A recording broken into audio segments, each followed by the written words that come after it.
Vamos a ir abriendo nuestras Biblias, o los que no la trajeron lo pueden ver en pantalla. En el libro de Génesis, capítulo 11, verso 10. ¿Pueden tener la Biblia allí? Vamos a comenzar haciendo una oración. Y así estaremos comenzando esta clase bíblica para el día de hoy. Acuérdense que estamos estudiando consecutivamente y expositivamente el libro de Génesis. Oremos. Padre nuestro, gracias te damos por tus misericordias, por tus bondades mostradas en la muerte y resurrección de tu Hijo, para nuestra santificación, para nuestra redención, para nuestra salvación y para la gloria de tu gran nombre. Te damos gracias por permitirnos estar hoy aquí en tu santo día, para alabarte, para glorificarte, para exaltarte, para cantar juntos, para escuchar tu palabra, para ofrendar, para participar de la cena. Son privilegios que no merecemos, son privilegios tan grandes, tan sublimes, que solamente un Dios tan misericordioso, tan bondadoso como tú, lo ha podido hacer con nosotros, los pecadores. Danos pues, Dios, entendimiento, danos un corazón abierto, un corazón amoroso de ti, amante de tu santa y bendita palabra. Ayúdanos a profundizar cada vez más en ella, conocerla, estudiarla, meditarla y ponerla por obra, como se nos enseñaba hoy en la confesión de fe, para glorificarte, para exaltarte, para amarte más.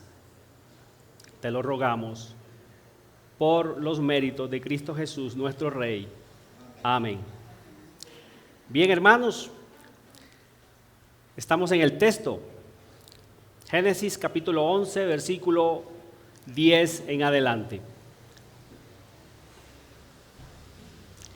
Estas son las generaciones de Sem. Sem, de edad de 100 años, engendró a Arfaxad, 2 años después del diluvio.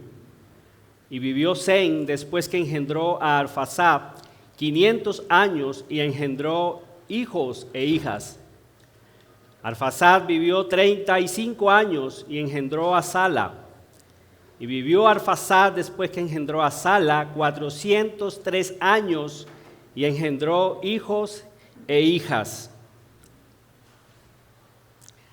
Sala vivió 30 años y engendró a Eber.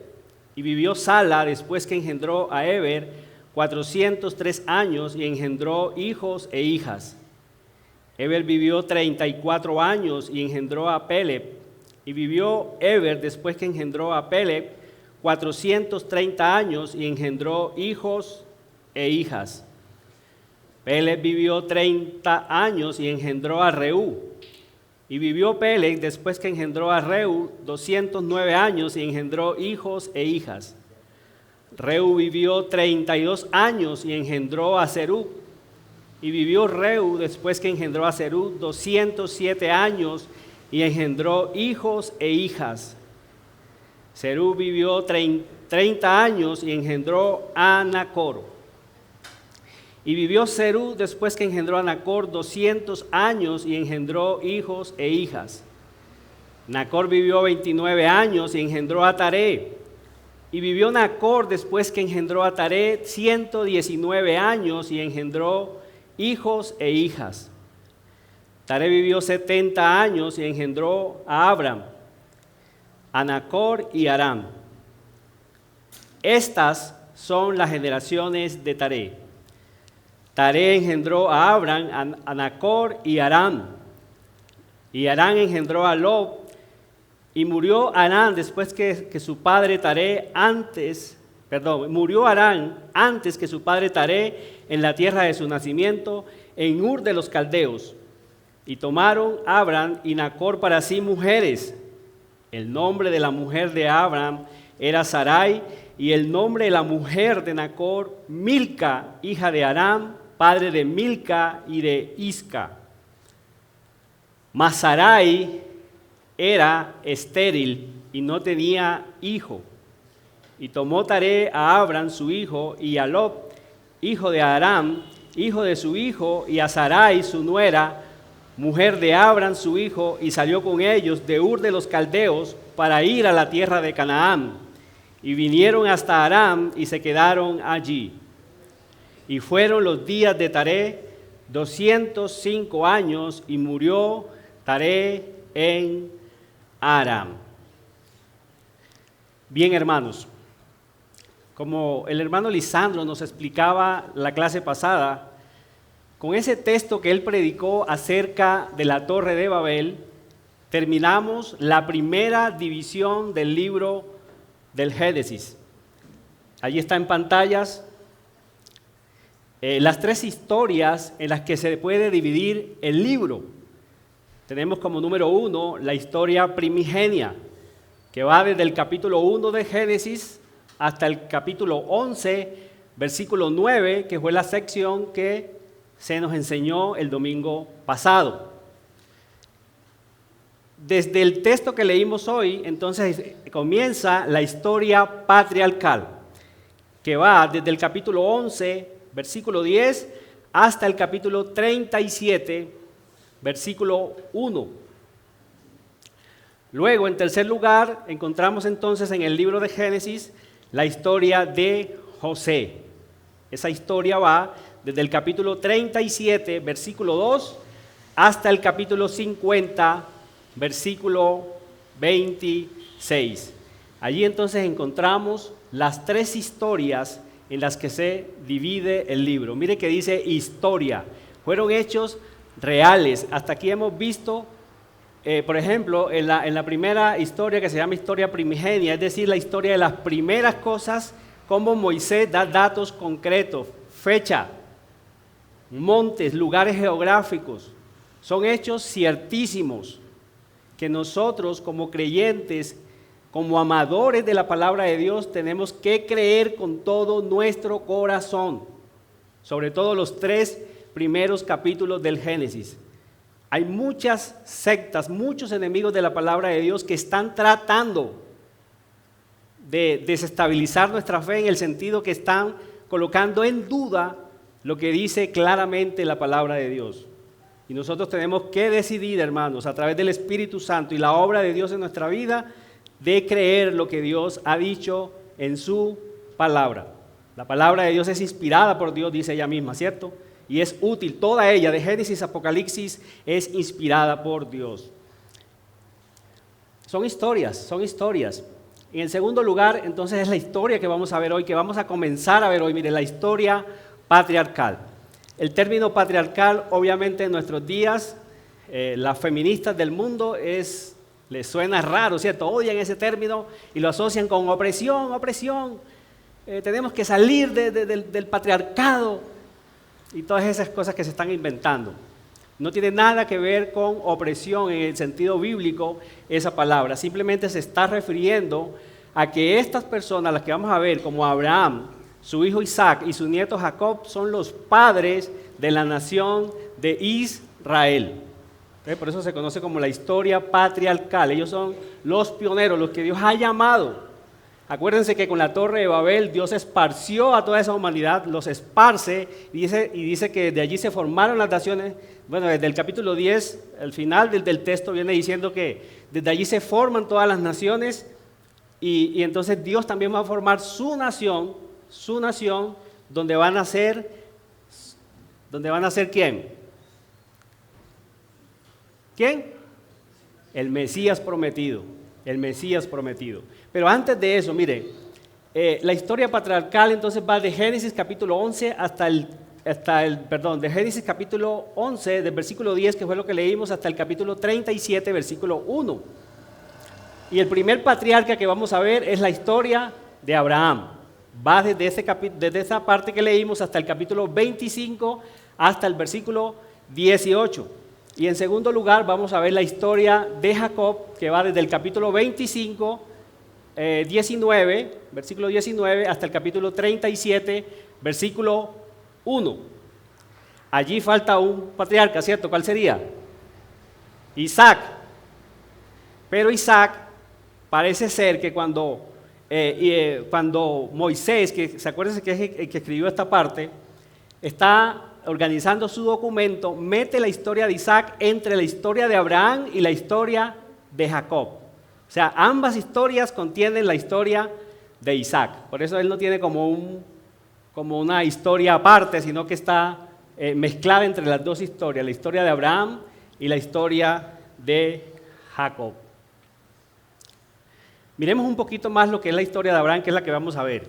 Ahí está resumido lo que vamos a ver más o menos resumido. Dice la historia de Abraham. Lo primero que vamos a ver es la ascendencia de Abraham, que fue el texto que leímos ahorita. En segunda parte vamos a ver la interacción de Abraham con otros pueblos.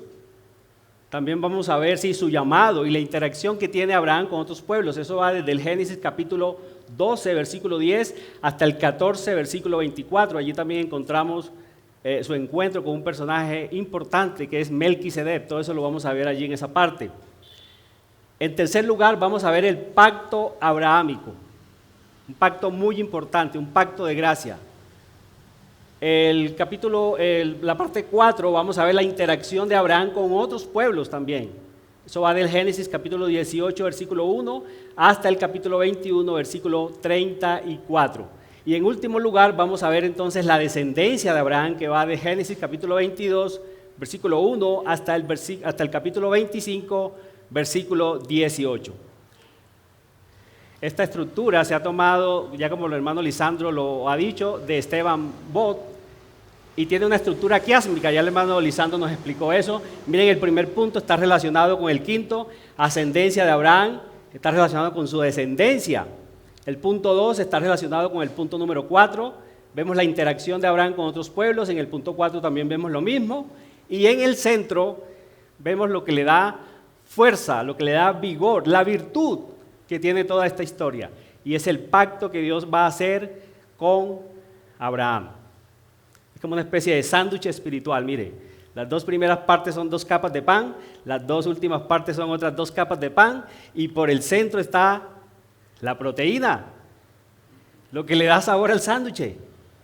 El pacto abrahámico, ese es un pacto muy importante. Y no queremos aquí ahondar porque vamos a entrar ahorita más adelante en esto de los pactos y nos va a tocar explicar eso, pero va a tomar mucha relevancia el pacto que Dios hace con Abraham. Es lo que le da sentido. Acuérdense que si ustedes siguen la historia bíblica, fueron muchas las veces que Dios en su ira quiso destruir a la nación de Israel por su pecado, por su maldad, porque hicieron mucha más maldad que inclusive los pueblos que estaban alrededor, pero Dios acordaba este pacto que hizo con sus padres. Y ese pacto es muy importante, lo vamos a ver en el capítulo 15, versículo 1 al 17, capítulo 15, versículo 1, todo ese capítulo, y también lo vamos a ver en el capítulo 17, del verso 27 hasta el verso 27. Ok, hermanos, sigamos. ¿Qué vamos a ver en esta sección? De los padres de la nación de Israel. ¿Qué vamos a ver aquí? Vamos a ver el llamado. Vamos a ver el llamado. Vamos a ver el nacimiento. Vamos a ver el desarrollo. La preparación. También vamos a ver los fracasos. Y también vamos a ver la preservación de Dios. A través del pacto con Abraham, el pacto de gracia, de los padres de la nación, donde iba a nacer el descendiente de Eva, que iba a aplastar la cabeza de la serpiente y revertir la maldición del pecado sobre sus escogidos, única y exclusivamente sobre ellos, sobre la descendencia de Abraham, en singular, la descendencia de Abraham. Entonces eso es lo que Dios va a hacer aquí. Todas las naciones están formándose conforme a ellos les parece. Dios va a formar su nación, donde va a nacer el hijo de Eva, que va a aplastar la serpiente, la cabeza de la serpiente y revertir la maldición del pecado sobre sus escogidos. El pastor Sergio, cuando vino a predicar, nos dijo que Génesis 3:15 es el versículo más importante que tiene toda la Biblia. Y sin lugar a dudas, Y no podemos perder Génesis 3:15 de todo el estudio bíblico que nosotros hacemos. No lo podemos perder. La Biblia tiene muchas historias, pero todas van enganchadas en esa historia principal, que es el descendiente de Eva, que iba a venir a revertir la maldición del pecado sobre el hombre. Podemos mirar esa historia como todos sabemos lo que es una cuerda donde tendemos la ropa, ¿cierto? Una cuerda que colocamos de un extremo de nuestra casa a otro extremo. Y todas las demás, toda la ropita que va y los ganchitos, ¿cierto?, que colocamos, así podemos más o menos hacer esa analogía con la historia de la Biblia. Es una historia que va desde Génesis 3, desde toda la Biblia, pero es la historia que cuenta a Cristo. Y Cristo va desde un extremo de la Biblia hasta el otro. Todo lo que Dios hizo, su propia creación, todo es para glorificar a su Hijo. Y su Hijo va de punta a punta en la Escritura. Y todas esas demás historias son como esos ganchitos de ropa que nosotros colgamos allí en la historia principal que es Cristo. Por eso predicar de cualquier historia de la Biblia y no terminar en Cristo, sería mejor para ese predicador que se callara, se bajara del púlpito y no hiciera absolutamente nada. Vamos a ver el bosquejo entonces de nuestro pasaje de hoy. Bueno, el título no se los di, perdónenme allí. Vamos a regresar aquí. El título es Abraham, su ascendencia y descendencia a la luz del Evangelio. Ese es el título que le he colocado a mi pasaje y está estructurado de la siguiente manera. Número 1, ascendencia de Abraham según el Evangelio. Número 2, descendencia de Abraham según el Evangelio. Y número 3, vamos a ver el propósito o el qué de esta genealogía. Ojalá el tiempo nos dé, voy a ir un poquito rápido. Y a medida que vamos viendo estos puntos, vamos a ir contrastando y aplicando estos puntos con Israel en el desierto, acuérdense que esa es la audiencia original, y con nosotros como iglesia. Acuérdense que toda esta sección fue escrita a ellos, es decir, a los que estaban en el desierto, pero para nosotros. Fue escrita a ellos para nosotros, para que entendamos también todas estas cosas y nuestra fe se afiance. Ok, vamos a ver el primer texto. Mire, la ascendencia de Abraham, el primer punto, ¿cierto? Allí ya lo leímos. Mire cómo comienza esta sección diciendo, y solamente toca hacer, hermanos, aquí unas consideraciones generales, porque la verdad que en esta primera parte el texto no nos dice mayor cosa de ninguno de estos personajes. Y creo que a propósito, el Espíritu Santo a propósito ha querido esto. A propósito, el Espíritu Santo no quiere que nos quedemos en estos personajes. Quiere que veamos más allá de la letra. ¿Qué significa más bien esta genealogía? ¿Por qué está ahí? ¿Qué significa? ¿Qué sentido tiene? ¿Qué sentido tenía para ellos en el desierto? ¿Y qué sentido tiene para nosotros hoy día que nos han alcanzado los últimos tiempos? Pero mire que el versículo 10 dice que estas son las generaciones de Sem. Sem, de edad de 100 años, engendró a Arfaxad. Sem tuvo 5 hijos. Arfaxad es el tercero y es el elegido para seguir la línea genealógica de Sem. Ahora, ustedes se acuerdan en la clase que nos dio el hermano Esteban lo que pasó con Sem. Sem fue el hijo que Noé bendijo. ¿Se acuerdan? Bendito sea Sem de Jehová. Y creo que en esta primera parte lo que quiere Moisés es mostrar que el primer padre de la nación de Israel, es decir, Abraham, viene de el bendito de Jehová, del bendito de Jehová, es decir, de Sem. Ahora,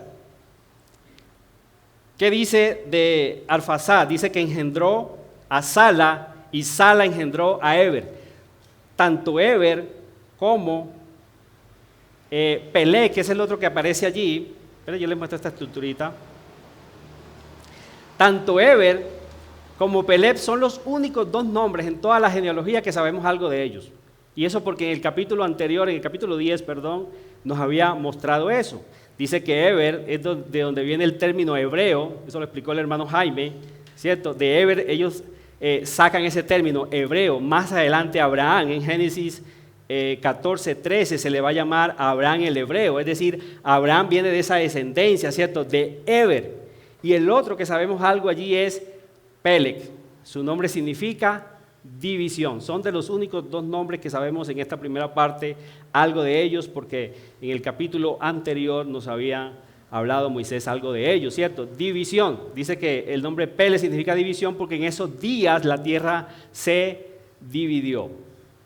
Ahora, cuando vemos Sala, que fue el que engendró a Peleg, tuvo dos hijos, el nombre del otro fue Joctán. Es decir, no solamente se divide la tierra geográficamente en su tiempo, sino que el elegido para seguir la línea genealógica de Cristo es Peleg. Es decir, que también allí se divide.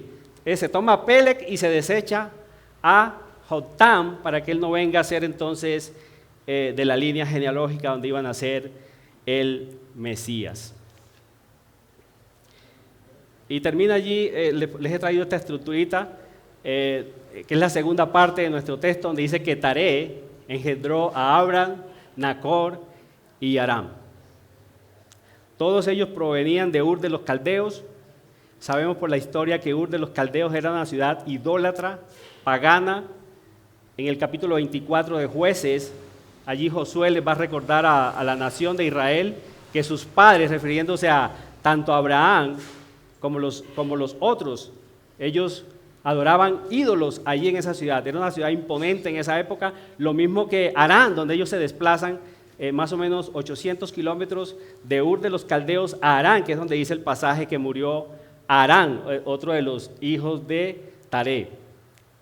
Parece que Taré amaba tanto a Harán que le colocó como la ciudad como su hijo. Y termina diciendo el texto que Taré precisamente muere en Harán, que era otra ciudad también idólatra. Pero Abraham sigue, Abraham tenía un llamado distinto, por pura gracia, hermanos, por pura gracia. Entonces quisiera hacer unas pequeñas consideraciones generales de esta genealogía. Esta genealogía nos muestra que Abraham es descendiente de Noé a través de Sem, así como Noé era descendiente de Adán a través de Set. Cabe notar también aquí, hermanos, si lo vieron ustedes ahorita que estábamos leyendo el texto, cabe mencionar que la gente que se menciona en esta lista vivió muchos años, pero no fueron tantos como los mencionados en el capítulo 5. En el capítulo 5, cuando vemos la descendencia de Set para llegar a Noé, vemos allí que ellos más o menos vivieron un promedio de 900 años, pero aquí comienza con los 600 años de Sem y termina con los 205 años de Taré. Es decir, ellos progresivamente iban disminuyendo la edad en que iban a vivir, hasta llegar a Abraham, que vivió 175 años, Isaac va a vivir 180 años y Jacob va a vivir 147 años. Moisés, el que escribió el libro, va a vivir 120 años, es decir, fue disminuyendo hasta nuestros días. ¿Cuánto demoramos hoy día? 80 y mucho, ¿cierto? Que llega a 120 años, eso es un prodigio, salen los Guinness Records, ¿cierto? Va disminuyendo allí. Moisés en esta genealogía quiere mostrarnos, bueno, ya se los dije, que Abraham viene conectado desde el bendito Sem y esta a la vez de Noé, de Set y de Adán. Nos muestra el llamado de Abraham, que a pesar del juicio de Babel, donde los hombres se rebelaron contra Dios, y la unión de los dos pueblos, el semita y el cananeo, parece que ya se habían juntado, hermanos. Dice, el plan de Dios continuaba.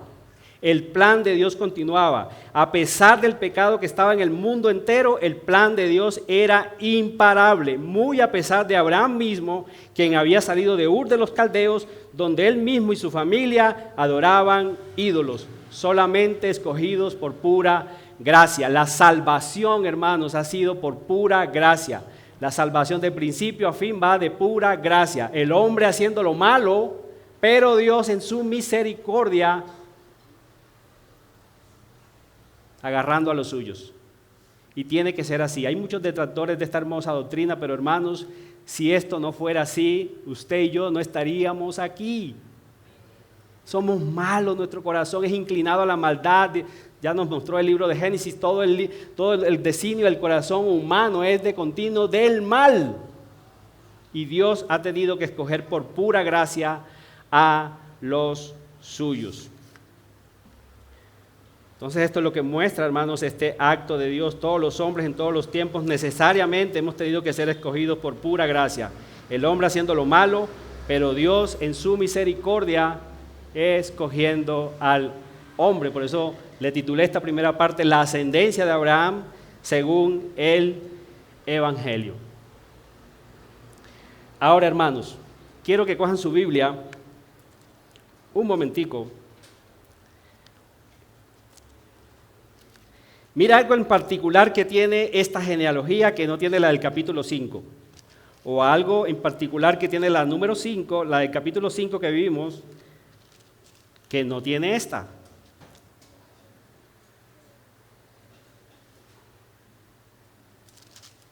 Capítulo 5, bueno, podemos coger cualquier texto, leamos el 10. Y vivió Enos después que engendró a Cainán 815 años, engendró hijos e hijas, y miren lo que sigue. Y fueron los días de Enos 905 años y murió. Y ese es el estribillo que se va a repetir de toda esta genealogía, que tuvo hijas e hijas, fueron sus años tantos y murió. ¿Qué quiere resaltar Moisés en esta primera parte? A uno que no murió. ¿Quién fue ese? No.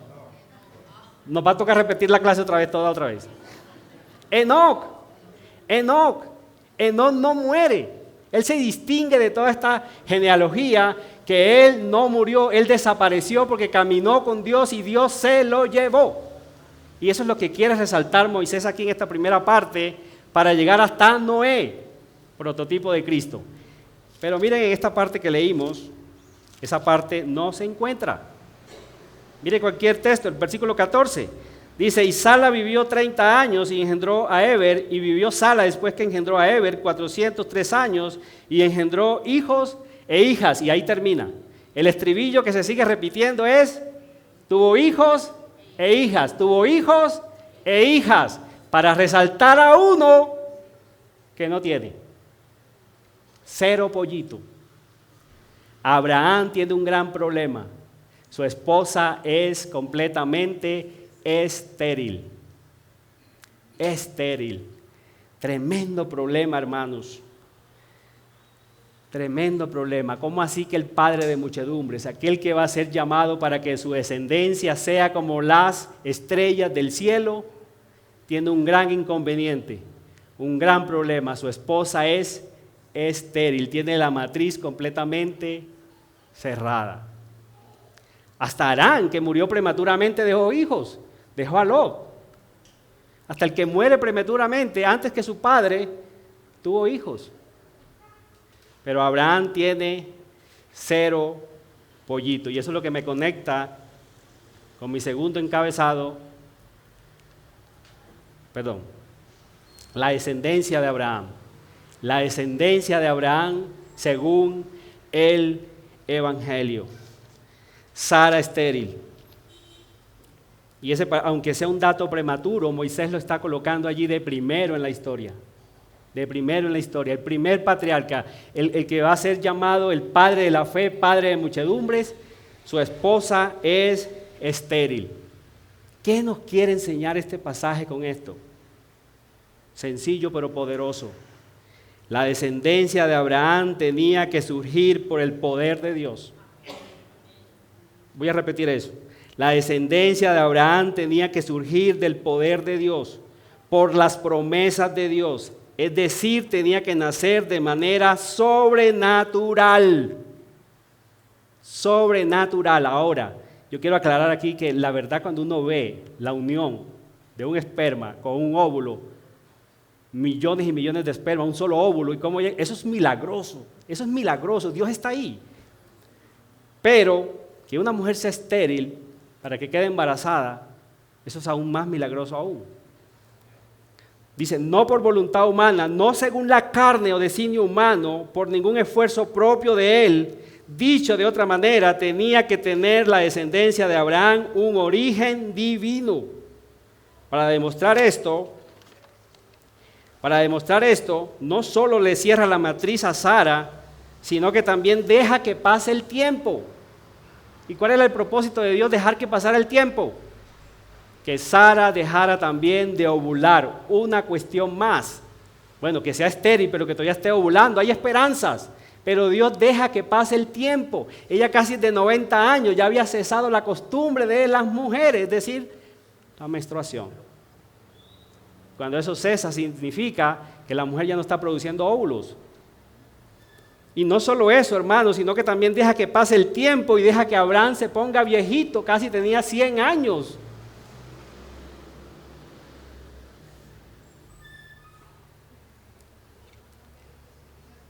Ahora, es Dios quien se compromete a multiplicar la descendencia de Abraham. Mire que la historia tiene un giro inesperado acá.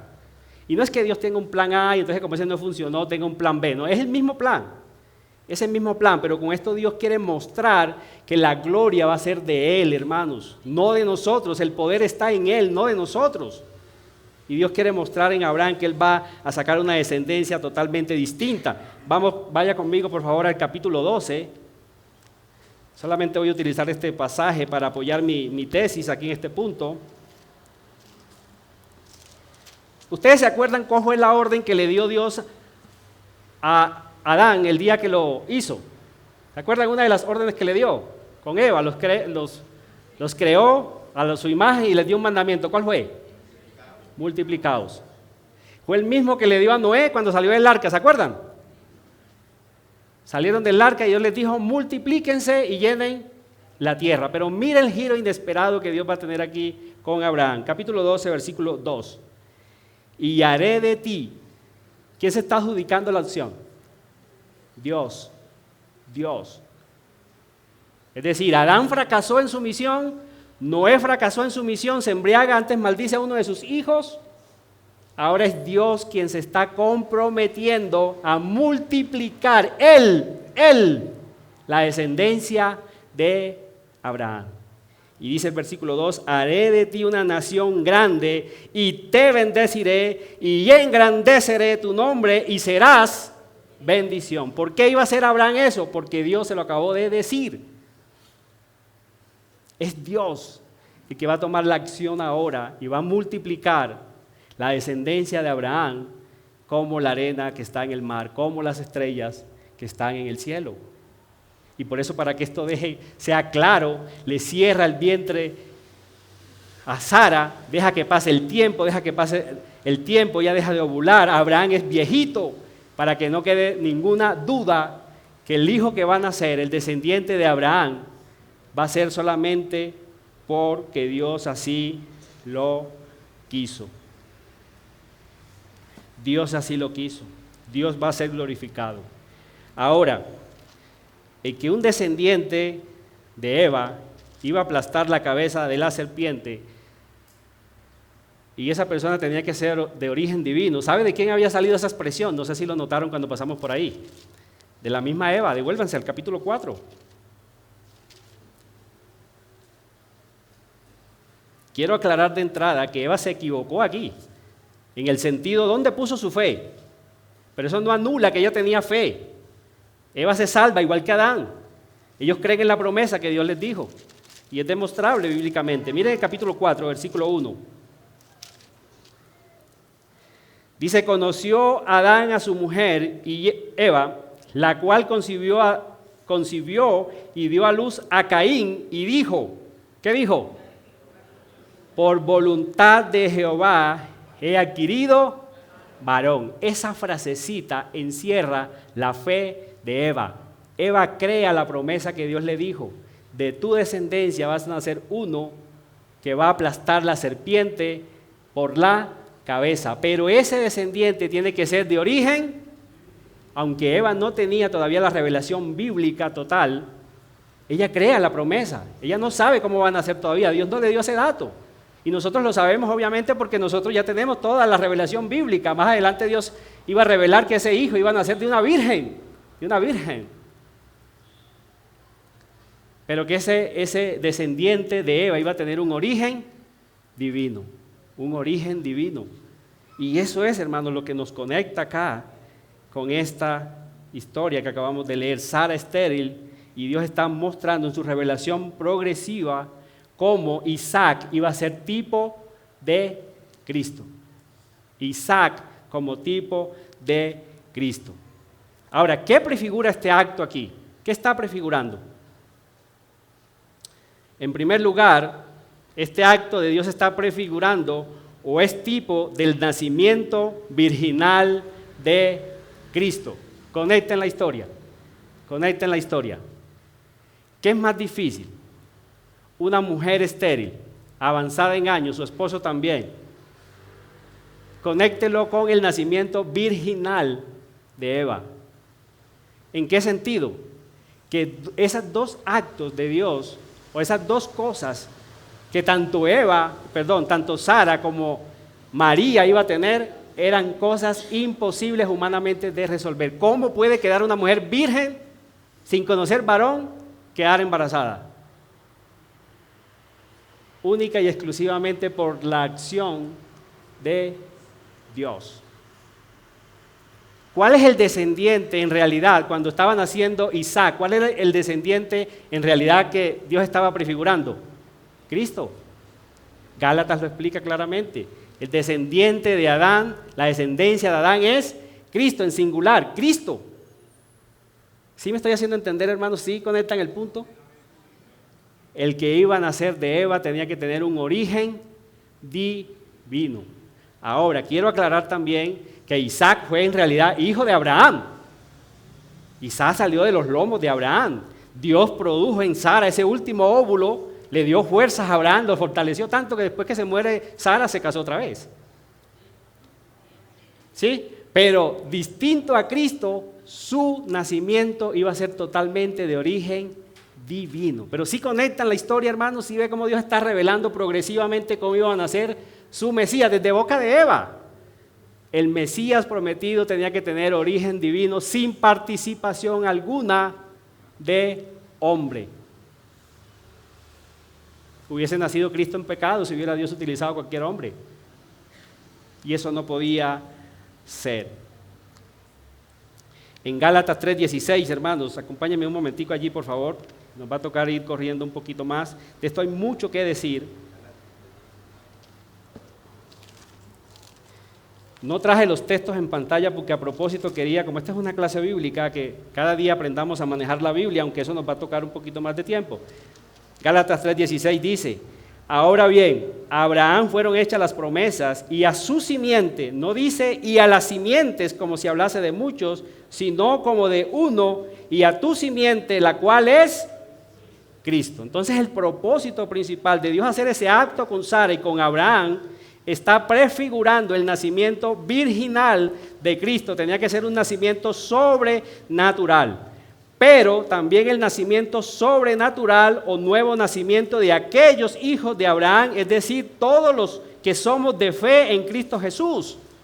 También estaba prefigurando nuestro nacimiento, el nuevo nacimiento, hermanos, que también es algo sobrenatural. Por eso el título de mi mensaje: la descendencia de Abraham según el Evangelio. Con eso Dios está prefigurando esos dos actos.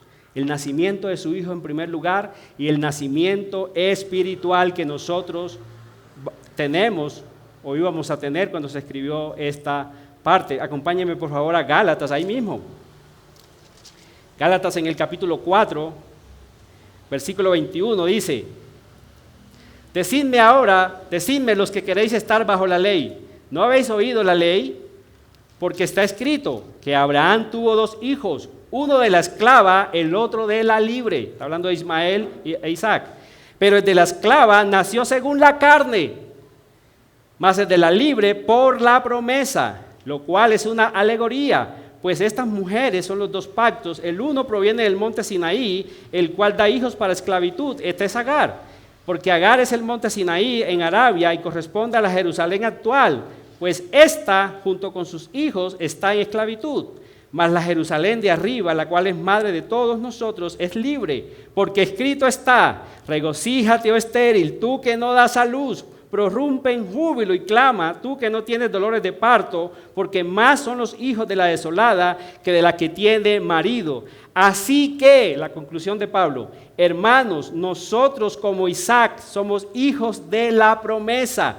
Pero como entonces el que había nacido según la carne perseguía al que había nacido según el Espíritu, así también ahora. ¿Sí ven? Nosotros también hemos nacido según el Espíritu, hemos tenido un nacimiento sobrenatural de Dios. Acompáñenme ahora a Romanos 4:16. Me toca luchar con el tiempo, hermanos. 4:16 dice, Romanos 4:16 dice, por tanto es por fe, para que sea por gracia, a fin de que la promesa sea firme para toda su descendencia, no solamente para la que es de la ley, sino también para la que es de la fe de Abraham, el cual es padre de todos nosotros, como está escrito, te he puesto por padre de muchas gentes delante de Dios, a quien creyó, el cual da vida a los muertos y llama las cosas que no son como si fuesen. Él creyó en esperanza contra esperanza para llegar a ser padre de muchas gentes, conforme a lo que se le había dicho, así será tu descendencia. Y no se debilitó en la fe al considerar su cuerpo que estaba ya como muerto, siendo casi de 100 años, o la esterilidad de la matriz de Sara. Tampoco dudó por incredulidad de la promesa de Dios, sino que se fortaleció en fe, dando gloria a Dios, plenamente convencido de que era también poderoso para hacer todo lo que había prometido. ¿Se dan cuenta, hermanos? Hemos tenido también un nacimiento espiritual sobrenatural. Basta también con mostrar en Juan 1.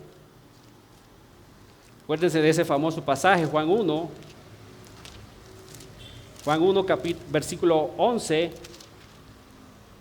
dice, a lo suyo vino y los suyos no le recibieron, mas a todos los que le recibieron, a los que creen en su nombre, les dio potestad de ser hechos hijos de Dios, los cuales no son engendrados de sangre, ni de voluntad de carne, ni de voluntad de varón, sino ¿de quién? De Dios. Claro, hermanos. Con ese acto que Dios hace con Sara, otra vez está prefigurando el nacimiento virginal sobrenatural de Cristo, pero también el nacimiento sobrenatural que todos nosotros hemos tenido, la descendencia de Abraham según el Evangelio. Según el Evangelio nosotros hemos sido añadidos por la fe a la descendencia de Abraham y tenemos vida nueva en Cristo. Ahora, ¿cómo afectaba todo esto a Israel en el desierto? De dos maneras. Número 1, tenían que poner la fe en la promesa que iba a ser hecha a Abraham para salvación. Tenían que poner la fe en la promesa que Dios le estaba haciendo a Abraham y en su descendencia para salvación. Miren lo que dice nuestra confesión de fe. Va totalmente en armonía con eso. En el párrafo, en la clase número 8, párrafo 6, dice: aun cuando el precio de la redención no fue realmente pagado por Cristo hasta después de su encarnación, sin embargo, la virtud, la eficacia y los beneficios de la misma fueron comunicados a los escogidos en todas las épocas, desde el principio del mundo, desde Adán y Eva, en las promesas, tipos y sacrificios, y por medio de los mismos en los cuales fue revelado y señalado como la simiente que heriría la cabeza de la serpiente y como el cordero inmolado de la fundación del mundo, siendo él mismo ayer y por los siglos. Para salvación ellos tenían que creer, hermanos, en ese desierto, la promesa que Dios le está haciendo a Abraham para salvación, ver a Cristo en esa promesa. Ellos tenían que verlo. Pero es triste cuando en el libro de Hebreos dice que también a ellos se les fue anunciada la buena nueva como a nosotros, pero a ellos no les aprovechó porque no tuvieron fe. A diferencia de Abraham, que tuvo fe, esperó con paciencia, ellos se van a distinguir por no creer a la promesa de Dios. Y la gran mayoría, es decir, los mayores de 20 años que salieron de Egipto, acuérdense, quedaron tendidos en el desierto por no tener fe, por no creer, a diferencia de Abraham, su padre. Por eso está presentando aquí Moisés esta historia. Abraham, el padre de la fe, ellos se iban a distinguir por no tener fe. Pero en segundo lugar, este acto milagroso de Dios en su peregrinaje en el desierto, en medio de ese desierto estéril también como la matriz de Sara, tenían que confiar en las promesas que Dios les había dado. Dios les había dicho: los voy a pasar por el desierto, pero los voy a llevar a la tierra prometida y les voy a cumplir. ¿Qué dijeron ellos? Estábamos mejor en Egipto. Estábamos mejor en Egipto. Allá teníamos cebolla, teníamos carne, teníamos comida. Y no creyeron a las palabras del Señor. Quedaron tendidos en el desierto. A diferencia de Abraham, ellos no creyeron en las promesas de Dios. Si Dios había dicho que los iba a pasar, los iba a pasar. Pero ellos preguntaron, el Salmo 78, les invito a que lean ese salmo. Es la historia de Israel, Dios haciendo obras en medio de ellos, ellos desobedeciendo. Salmo 78. Ahí encontramos que Dios, a pesar de hacer sus obras, ellos eran preguntando, ¿podrá Dios hacer algo en el desierto? ¿Podrá ponernos mesa en el desierto? Y la respuesta es sí, sí puede. No solamente de pan vive el hombre, sino de toda palabra que sale de la boca de Dios. Sí podía, Dios abrió. Así como abrió la matriz de Sara, Dios un día abre la peña, hermanos. Y sale agua en abundancia para satisfacer la sed de ellos. Así como abre la matriz de Sara y permite que tenga un hijo en su vejez, así también abre un día los cielos y derrama el maná sobre ellos.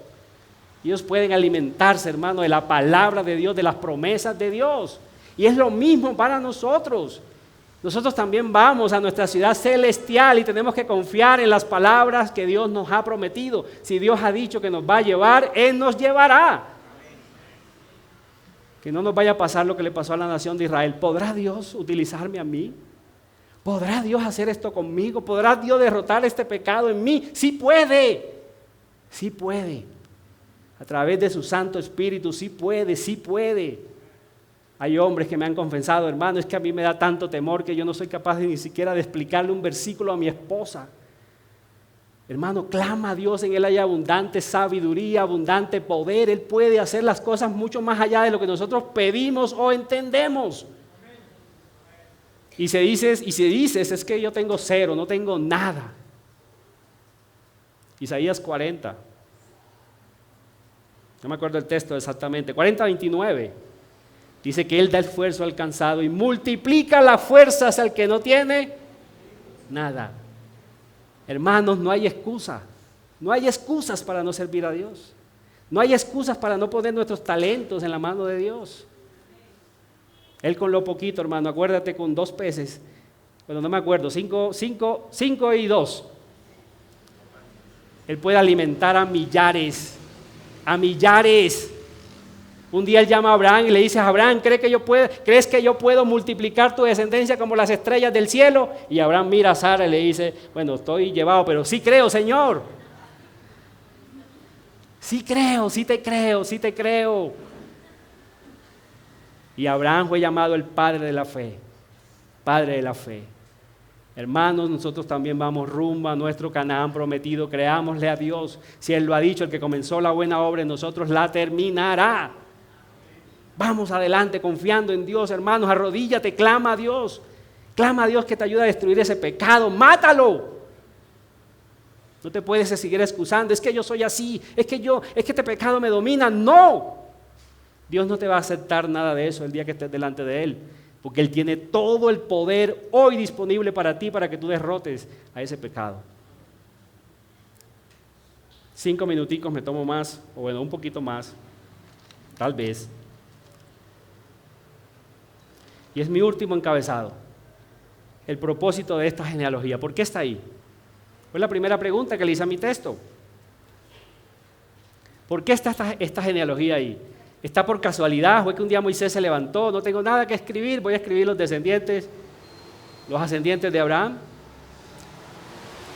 Aunque así hubiese sido, Dios hubiese utilizado esa debilidad de Moisés para que escribiera exactamente lo que Él quiso que escribiera. La revelación de Dios es tan perfecta que todo, hermano, cada nombre, cada situación, cada evento quedó en el lugar que Dios quiso que quedara. Y esta genealogía igual. Devuélvanse, por favor. Solamente hay 4 genealogías muy parecidas a estas en toda la Biblia.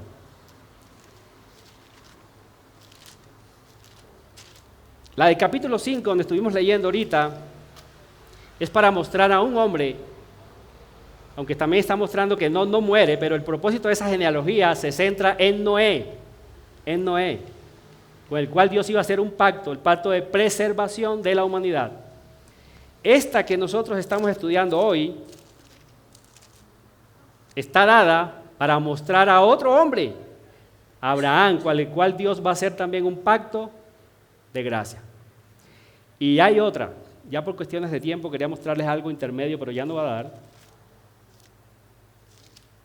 Acuérdense que Jesús iba a ser llamado hijo de Abraham, ¿hijo de quién?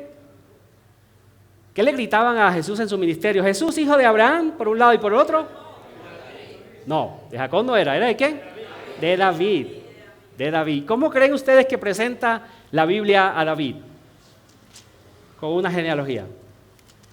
Vamos al libro de Ruth.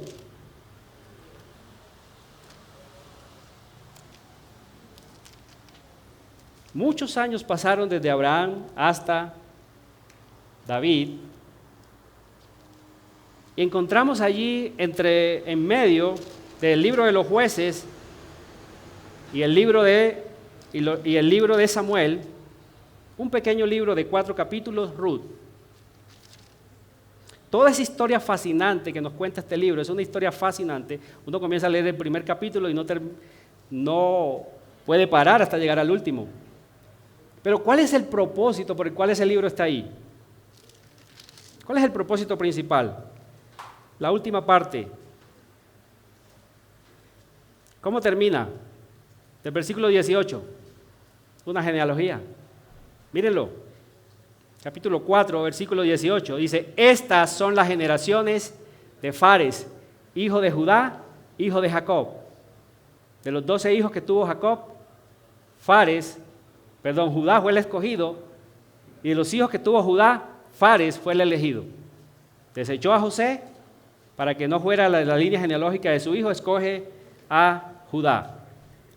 Dice, y estas son las generaciones de Fares. Fares engendró a Esrom engendró a Ram, y Ram engendró a Aminadab, Aminadab engendró a Nazón, y Nazón engendró a Salmón, Salmón engendró a Boz, y Boz engendró a Obed, Obed engendró a Isaí, Isaí, padre de David. ¿Y qué sigue mostrando en el libro de Primero de Samuel? ¿Va a salir quién?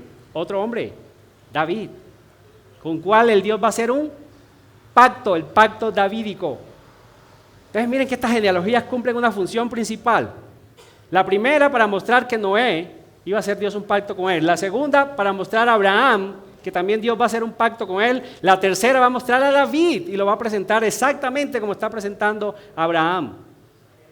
Ese es el propósito de esta genealogía. Está mostrando esa conexión, cómo David viene desde Set, hijo de Dios. Y la última, hermanos, que encontramos, al último y principal hombre que la Biblia va a presentar en toda la Escritura, es nuestro Señor Jesucristo. ¿Y cómo lo presenta? Exactamente como ha presentado a los antiguos con los que Dios hizo un pacto. Capítulo 1 de Mateo, libro de la genealogía de Jesucristo, hijo de David, hijo de Abraham. En otras palabras, por fin llegó el prometido. Por fin llegó el que le iba a aplastar la cabeza a la serpiente, el Emanuel con nosotros, Dios encarnado. Dios encarnado. Y lo está presentando con una genealogía, mostrando que el hijo de Eva, la promesa, hermano, se cumplió. La promesa la cumplió Dios. La promesa la cumplió Dios. Ese es el propósito, hermanos, por los cuales estas genealogías las encontramos en las Escrituras, no están allí por casualidad. Ahora, para los amigos, tengo una palabra final. Amigos que están aquí, que no has creído en Cristo, tienes que nacer de manera sobrenatural. Tienes que nacer de manera sobrenatural. Tienes que nacer por el poder de Dios. Tienes que ser añadido a la línea genealógica del padre Abraham, es decir, tienes que tener fe en Cristo. De otra manera serás aplastado como Cristo le aplastó la cabeza a la serpiente. Tú eres un descendiente de la serpiente. Tienes que arrepentirte de tu pecado. Ven a Cristo, confiesa a Cristo, pon tu fe en Cristo y tienes la promesa de que todos tus pecados serán perdonados y pasarás de muerte a vida, de tinieblas a luz. Oremos. Padre, gracias. por tu misericordia, por tus bondades, por tu palabra.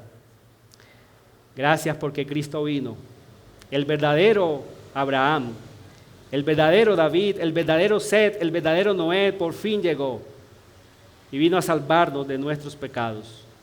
El verdadero descendiente de Abraham, aquel que tenía que nacer de origen divino, llegó a nuestras vidas y también nos has hecho nacer sobrenaturalmente, todo por tu poder y tu gracia, por lo cual, Señor, estamos agradecidos contigo. Te damos gracias, Señor, gracias, y aceptamos esta misma gracia, Señor, en gratitud, en fe, en mansedumbre, reconociendo que tú has hecho todas las cosas para la gloria tuya y para la salvación nuestra. Amén.